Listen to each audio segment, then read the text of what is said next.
सामने बोर्ड पर लिखा है लोनावला 60 किलोमीटर। लो, हम तो बस 1 घंटे में लोनावला पहुंचने वाले हैं। लेकिन लोनावला पहुंचने में तो 8 घंटे लगते हैं ना। इतनी जल्दी हम लोग लोनावला कैसे पहुंच सकते हैं? आखिर ये कौन सा रोड है जो इतनी जल्दी वहां पहुंचा रहा है? वेट वेट वेट, मुझे ऐसा क्यों लग रहा है कि हमारी ये ट्रिप कुछ अनयूजुअल सी हो गई है। रवि सोए ही जा रहा है। इतना कुछ हो गया लेकिन इसकी नींद ही नहीं खुल रही है। आधी रात को तुम्हें ये लड़की मिल जाती है, फिर ये पता नहीं कौन सा नया रास्ता मिल जाता है, और अब तुम कह रहे हो लोनावला बस 60 किलोमीटर बचा है। I can't believe it. कुछ तो गड़बड़ हो रही है हमारे साथ। क्या यार आयशा, तू तो मजे से नींद में झपकियां ले रही थी ना। अगर तूने वो मशाल और हथियार वाले लोग देखे होते तो तुझे भी यकीन हो जाता। अक्षय ने जो उस मोमेंट पर किया वो सही किया, कुछ अनयूजुअल नहीं है। मैं अक्षय को गलत नहीं बता रही हूँ, लेकिन मुझे यकीन नहीं है कि ये रास्ता सही है। आयशा, आदि और अक्षय के बीच बहस चल रही थी कि उन्हें सड़क के किनारे एक ढाबा दिखाई देता है। चलो इस ढाबे पर उतरकर पता करते हैं कि ये रास्ता कहाँ जाता है। नहीं नहीं साहब, मैं गाड़ी से नीचे नहीं उतरूंगी, आप लोग जाइए। मैं यही ठीक हूँ। मुझे बहुत डर लग रहा है। मुझे भी लगता है कि हमें यहाँ पर नहीं उतरना चाहिए। जहाँ तक मुझे पता है इस पहाड़ी रास्ते पर कोई ढाबा नहीं है। फिर ये ढाबा अचानक कहाँ से आ गया? अरे यार चलो ना, तुम लोग हर काम बिगाड़ते क्यों रहते हो? कुछ खाने को मिल जाए तो ले लेंगे, फ्रेश भी हो लेंगे। ये रवि तो उठ ही नहीं रहा है, इसके लिए भी कुछ पैक करा लेंगे। आदि और अक्षय के कई बार समझाने पर भी आयशा और वो लड़की गाड़ी से उतरने के लिए तैयार नहीं हुई, इसलिए वो दोनों ही ढाबे के अंदर पहुंच जाते हैं। वहां पहुंचकर अक्षय सिगरेट सुलगा लेता है। आदि, सिगरेट पिएगा? दूर रख इसे, पहले ही शराब पी रखी है, ऊपर से ये सिगरेट। पागल मत बन अक्षय, तुझे गाड़ी भी चलानी है। अरे वो तो कब की उतर गई भाई। कोई है? अरे भाई कुछ मिलेगा खाने के लिए? अक्षय के कहीं बाहर आवाज लगाने पर एक रहस्यमयी सा दिखने वाला आदमी अंदर से बाहर आता है। कुछ खाने के लिए है? अक्षय की बात सुनकर वो आदमी एक प्लेट में दाल चावल निकालकर उसकी ओर बढ़ा देता है। छी! ये कैसा खाना है? इसमें तो कीड़े रेंग रहे हैं। खाओ चुपचाप, हम भी कई दिनों से भूखे हैं। अब तुम आ गए हो, अब हमारी भूख भी मिट जाएगी। उस आदमी की रहस्यमयी बातें सुनकर अक्षय बहुत घबरा जाता है। अक्षय उस आदमी को धक्का देकर वहां से भागते हुए गाड़ी की तरफ आ जाता है। आदि चल यहाँ से, ये आदमी मुझे कुछ ठीक नहीं लग रहा है। यहाँ रुकना सही नहीं है। कहाँ तक भागोगे?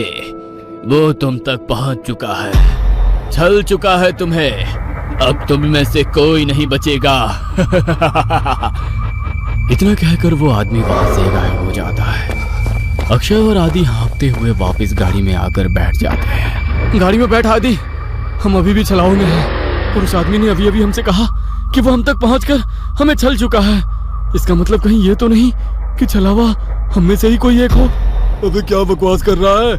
क्या नई कहानियां बना रहा है अब तू?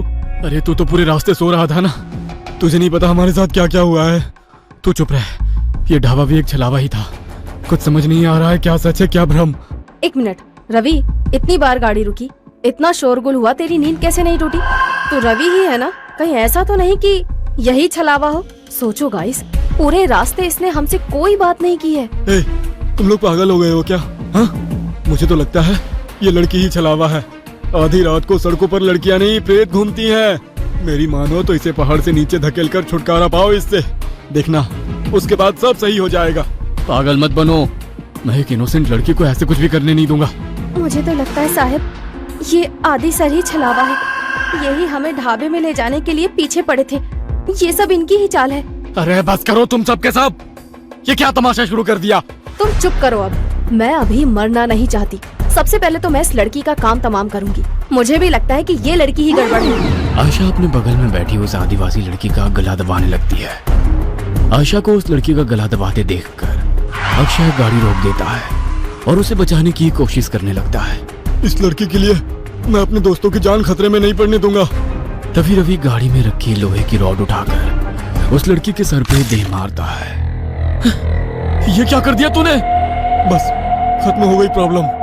इसकी बॉडी को गाड़ी से बाहर फेंको और आगे बढ़ो। लड़की को मारने के बाद वे लोग उसकी बॉडी को गाड़ी से नीचे उतार रहे होते हैं कि तभी दूसरी ओर से कुछ गांव वाले मशाल लेकर उनकी ओर दौड़ते दिखाई पड़ते हैं। ये तो वही लोग हैं ना जिसे ये लड़की छलावा बोल रही थी। इसका मतलब छलावा अभी भी हमारे आसपास ही है। जल्दी चलो यहाँ से। वे चारों घबराकर फिर से गाड़ी में बैठ जाते हैं। देखो, सुबह होने में बस 1 ही घंटा बाकी है। हमारे बीच जो भी छलावा है वो अगले 1 घंटे में हम सबको अपने साथ ले जाएगा। हमें उसके बारे में पता लगाकर उसे खत्म करना होगा, नहीं तो हम में से कोई नहीं बचेगा। Calm down. ये जो कुछ भी है इसने हमारी सोचने की शक्ति को खत्म कर दी है। हम लोग एक भ्रम में हैं।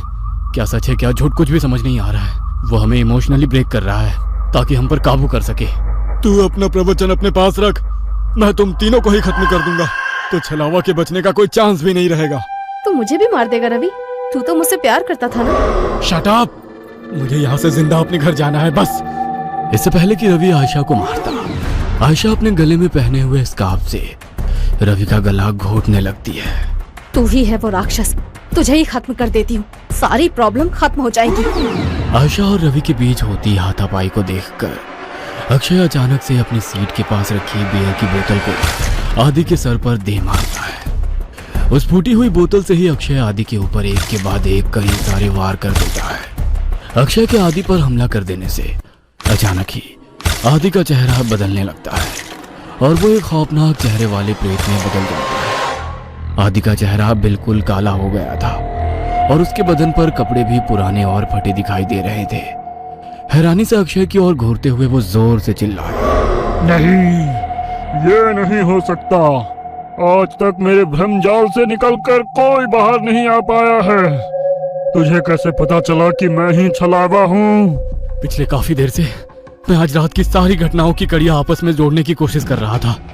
तुझे पहले ही पता था कि हम तेरा बर्थडे मनाने लोनावला जा रहे हैं। घर से तो तू खुशी खुशी हमारे साथ आ गया था, लेकिन जैसे ही ये पहाड़ी हाईवे स्टार्ट हुआ तू कुछ अजीब सा व्यवहार करने लगा। पहले तूने कई बार मुझे यू टर्न लेने को कहा, जबकि तू जानता था उस रोड पर आगे 10 किलोमीटर तक कोई यू टर्न नहीं है। उसके बाद उस लड़की को लिफ्ट देने से मना करना, अचानक से छलावे की कहानी सुनाने लगना, जबकि तू तो इन बातों को कभी मानता ही नहीं है। वो गांव की लड़की ठीक कह रही थी, तू ही मुझे जानबूझकर उस ढाबे में ले गया था, लेकिन मैं वहां से बचकर किसी तरह निकल आया। मेरे सिगरेट के लिए पूछने पर तूने मेरा हाथ जब झटका वो मुझे बहुत अजीब लगा था। और सबसे जरूरी बात, रवि तो पूरे रास्ते गाड़ी से उतरा ही नहीं था। इसीलिए जब आयशा रवि को मारने लगी तो मैंने तेरी तरफ नजर घुमाकर देखा। तू अपनी सीट पर बैठा बड़े आराम से मुस्कुरा रहा था। कोई दोस्त अपने दोस्त को ऐसी हालत में देखकर हंस नहीं सकता। मैं समझ गया कि छलावा तू ही है और कोई नहीं।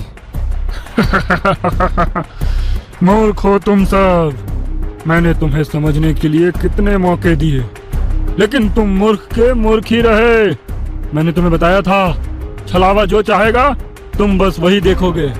मैंने तुम लोगों की नजर और दिमाग को बांध रखा था।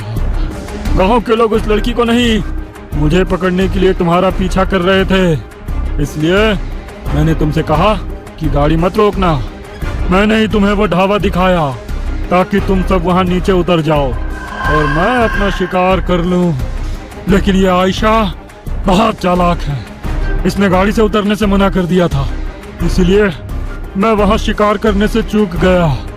बस कुछ देर की बात और थी, इस रवि के मरते ही तुम दोनों एक दूसरे की जान के दुश्मन बन जाते और एक दूसरे को मार डालते और मेरी जीत हो जाती।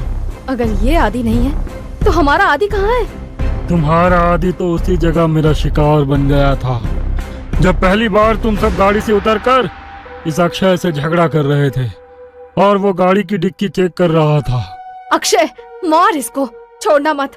उसने हमारे आदि को मार डाला, मैं इसे नहीं छोड़ूंगी। सुबह के 4 बज चुके हैं, अब तुम लोग मेरा कुछ नहीं बिगाड़ सकते। इतना कहकर वह छलावा वहां से गायब हो जाता है। जन्मदिन के दिन ही अपने दोस्त को खोने के गम ने उन सबको तोड़ कर रख दिया था। उस रात छलावे से उनकी जान तो बच गई थी,